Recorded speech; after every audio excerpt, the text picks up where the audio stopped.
Today we're doing the second and final revisit. The idea being that when I came up with the idea to do this YouTube summary of videos, weird idea, I'd already read most of these books. So it was kind of annoying because I'd like to have had summaries for those, but I don't want to go back and read them all.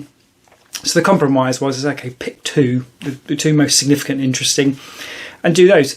So the one's already done, which I'll link at the end, and the other one we're looking at today.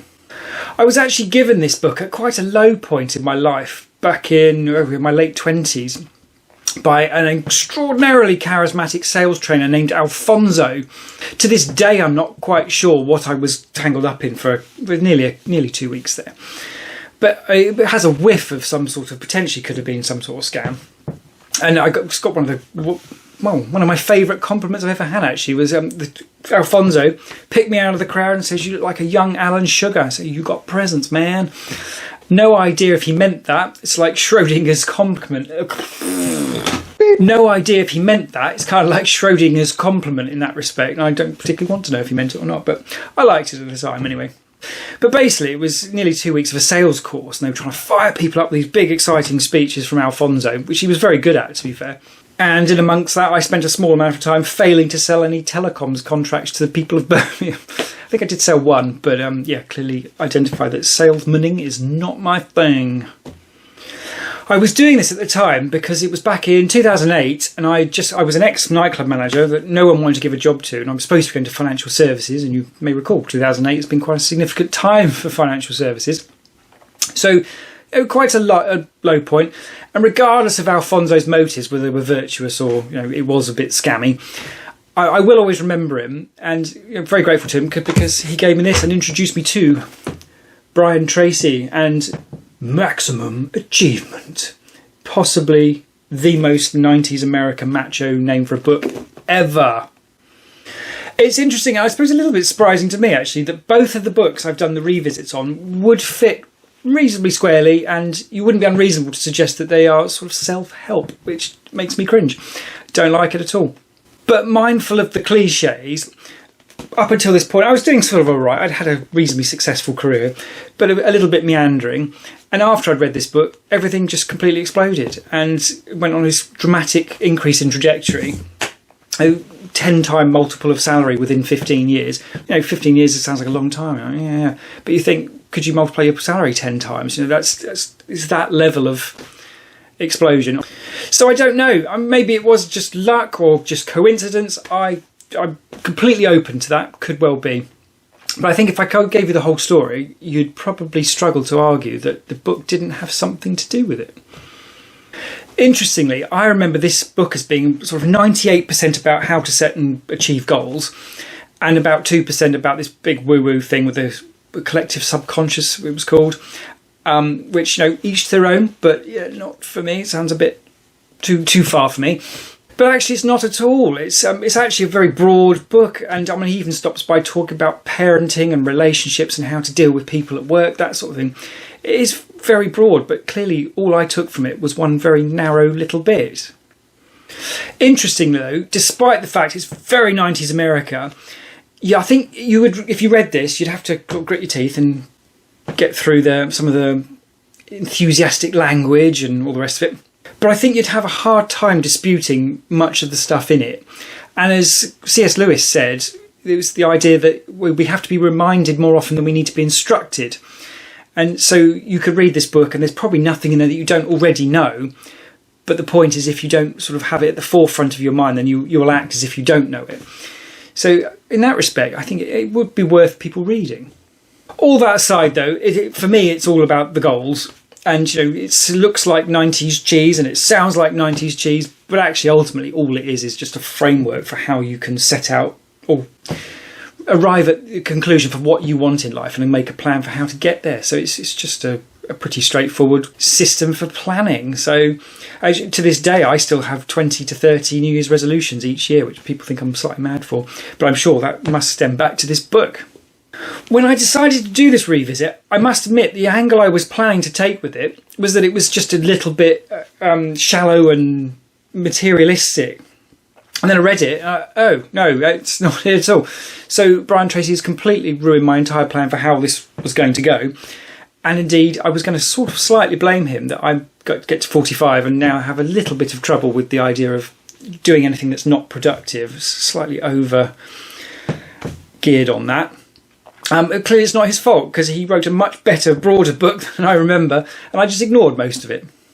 Actually, in fact, to illustrate how much it was my fault, not Brian's, because he wrote a much more balanced book than I read, in chapter 1 there's 7 ingredients. Was it 7 ingredients of success? And yes, a little bit of me died inside saying those words out loud. But his 7 ingredients are, and this is the order they appear in the book: peace of mind. So, the thing I'm eventually getting around to looking for is actually the first one. Health and energy. I'm not too bad on that. So that's, loving relationships. Not terrible on that, I don't think. Financial freedom. This is the only bit that I managed to come away from it with. Worthy goals and ideals. That's sort of like meaningful work, that sort of thing. Self-knowledge and self-awareness. So I don't think I'm too terrible on that, but we can always improve. And personal fulfillment. So the book's basically about those 7 things, and I managed to pick up one thing from it. Although, to be fair, actually, when I was writing the notes for this, when I look back at it, I think, well, actually, to be fair, one of my favourite things in life is balance. If you had to boil it down to what's most important to you, responsibility is one, and balance is another one. And actually, a lot of those 7 are areas that I do focus on in my life. So maybe I did accidentally take more from it than I thought I did, even if I then forgot. He does also say in the book, though, that achieving personal financial freedom is one of the key priorities and responsibilities of adults. And I do agree on that. I think you've got to be able to look after yourself and look after your family.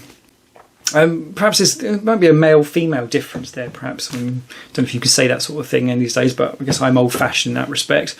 But no doubt I took the financial bit because at the time I was not in a particularly great place, and that's a really scary place to be. Otherwise, though, I suppose I ought to at least briefly cover some of the stuff in the book. We'll whiz through it. This is more the sort of things that I've learned from it that I now finding trace back to this book. You can literally learn anything you want to learn out there, and that's much easier now than it was in 1993. So anything that's important to you, you want to get good at, you can do it. His suggestion for how to do that is to go and find someone who's already good at it and just see what they do. And it's one of those sort of really simple, obvious things that until it's said, like, oh, yeah, that's good. For the record, I haven't done that with regard to YouTube because I'm not trying to be a YouTuber. Basically, you need to figure out what's important to you. And I think a lot of people would claim that they do know what's important to them, but I think a good test is, can you verbalise it? If you can't, you're not clear enough. And you then need to get very specific about how you're going to, what the steps are to achieve that. Really simple, basic stuff, to be fair. One of his things, you become what you think about most of the time, so be careful what you're allowed to spend time in your noggin. That's an interesting idea.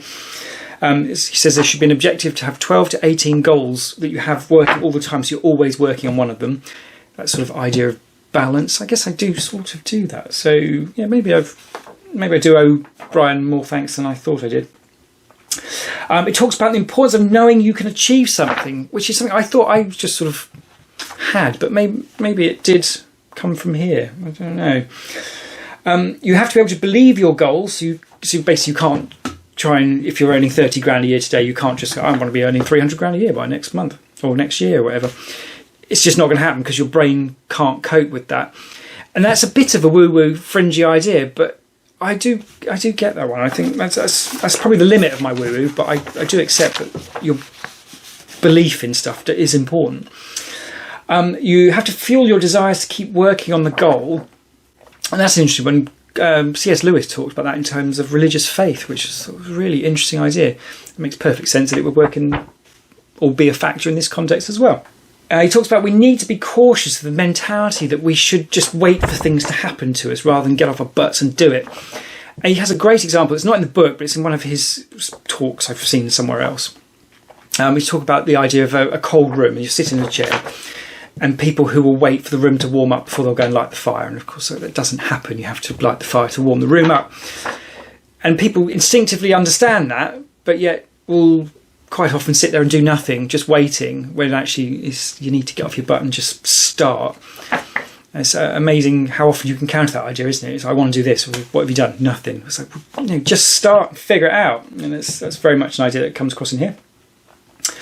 I had also forgotten how much he says about responsibility, and he talks about getting angry. You're responsible for that anger. It's obviously a very unpopular idea these days, isn't it? But something I very much believe in. I don't think I quite realised how much he said about that. So again, perhaps my sort of, not obsession is the wrong word, but so balance and responsibility, two very key things for me. Perhaps it does stem back to this book. Otherwise, I very quickly whizzed through the other notes I made on just other bits, and then we're done. It's talk about the first task is to find a vision for what you want your life to be. Yeah, makes sense. Happiness and peace of mind are our natural state. You don't do something to get it. You just have to get things out of the way that damage it. So it's an interesting way round of looking at that. I think you could argue that either way, but it's certainly interesting. I suppose it's that idea that you don't want to be happy, you just don't want to be miserable. And it's like, I think it sounds instinctively a little bit silly or like semantics, but actually if you go and sit down and think about it for 10 minutes, I think you actually find it's actually a really interesting idea. He talks about thoughts are causes and conditions are effects, and that's, quite like that. That seems like a great way to look at the world. Not sure I agree with all the positive self-talk, and it's like fake it till you make it, and I love myself, and it all just feels a bit artificial to me. But at the same time, if you're starting from a position where you sort of loathe yourself, which I think is probably the case for a lot of people, then perhaps that's the right way to start. He has an interesting divergence with Jordan Peterson on how you should approach public speaking. And Brian Tracy talks about, you just pre-visualise that you're great at it and you're amazing and it's all very you. Whereas Jordan Peterson has the idea of forget about you entirely and almost count. You've got the audience, you've got you, and then you've got what you're putting out there. Focus on that and making sure that's useful. I think that's a much better way of looking at it, actually. So I do prefer Jordan Peterson's, as Brian Tracy seems a little bit gimmicky there. But it's just interesting differences. It talks about TV being bad, or at least lots of idle TV time being bad. I very much fall into that category. But I think actually probably my parents are owed a lot of the credit for that. So, yeah, I hate the idea of finding telly to watch. It's like, what? Something I want to watch, it's annoying because I want to watch it and I've got to find time to do it. The idea of actually deliberately going to find something to sit on my bum and watch just sounds terrible to me. But that's 17 years of working on this stuff and needing to back that off and relax a bit more. He talks about the comfort zone as the enemy, which I guess would explain why a lot of people won't change until they hit rock bottom, because you've got to be so uncomfortable already that then it's like, okay, well, it's no worse to try something new, is it? And perhaps so. Yeah. He states that you must have an overall mega goal, which is usually business or finance related, but doesn't have to be. And then he refers to that as your major definite purpose. And he talks about if you have this and the goals to get there, then you're in the top 3% of the country. Or at least you would have been in 1993. I assume it's probably not much different now in terms of people having written goals. The superconscious mind bit, I don't like that at all. It sounds a little bit like the Force, the way he describes it, which, well, it's made up, isn't it? So, yeah. He even actually goes to the point of stating that you can use the superconscious mind to find parking spaces. Yeah, okay, cool. Interesting, he says, there is no such thing as mental illness, just varying degrees of irresponsibility. Tell me the book was written in 1993 without telling me the book was written in 1993.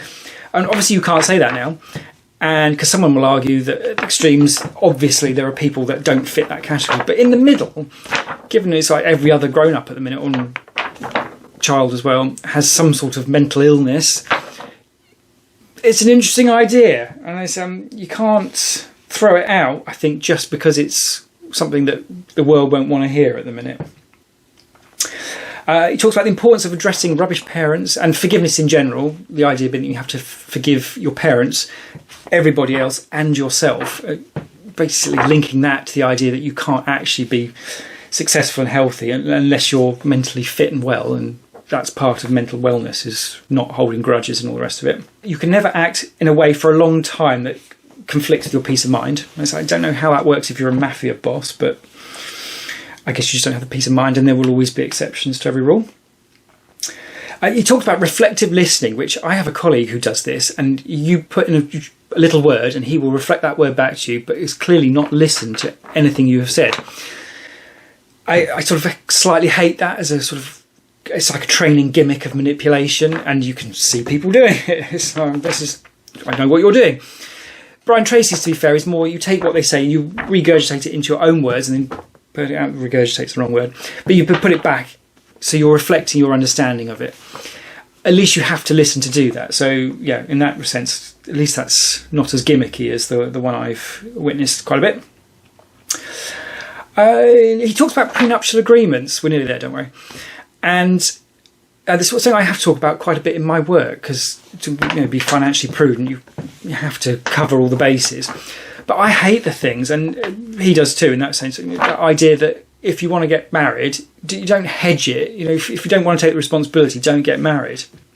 So yeah, interesting. Otherwise, we finish on 3 quotes, which is just going to whiz through because I think this has gone much longer than I planned. First one we have, "What you are screams at me so loud I can't hear a word you're saying." I don't think that's actually his quote. I think he's quoting someone else, if I recall correctly, but it's in his book, so yeah, it counts. But I love that. We probably all know people like that. It's an interesting one. We then have, "We become what we think about most of the time." He says this a lot in live stuff that I've seen, and it's one of those things that just sort of burned into my head, and it is important, isn't it? People getting caught up with stuff that just doesn't matter. Forget it, just get it out of your head, get on with it. I really like that. And last but not least, and somewhat surprising, or very surprisingly actually, given what I thought I was going back to be reading again, he says love is a verb.